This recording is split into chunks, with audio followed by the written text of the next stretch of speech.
Chinese President Xi Jinping and his Cuban counterpart pledged mutual support over their fellow communist states' zconews core interests Friday at a meeting, further hailing a return to face-to-face diplomacy by Beijing.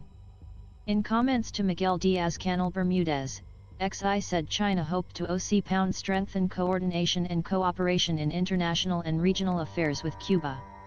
The two will go hand in hand down the road of building socialism with each's own characteristics, Xi was quoted as saying in a Chinese government news release.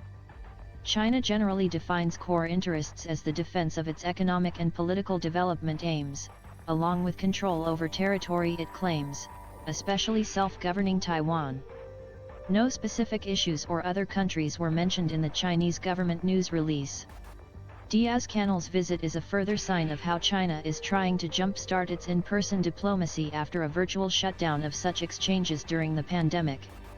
Xi, who is also the leader of the ruling Communist Party and has eliminated term limits to allow him to remain in power indefinitely, met with German Chancellor Olaf Scholz earlier this month in Beijing, then attended the meeting of the Group of 20 leading economies in Indonesia and the Asia-Pacific Economic Cooperation Forum in Thailand. Mongolian President Ukhnaagiin Khurelsukh and European Council President Charles Michel are due to travel to Beijing next week. Diaz-Canel arrived in China after a visit to Moscow, where he and Russian President Vladimir Putin hailed the traditional friendship between their sanctions-hit nations. Following the collapse of the Soviet Union, China and Cuba grew closer, just as China and Russia gradually established warmer ties, largely in opposition to the U.S.-led liberal democratic global order. In the Chinese news release, Diaz-Canel was quoted as saying his visit shows that we attach great importance and attention to the friendly and cooperative relationship between Cuba and China.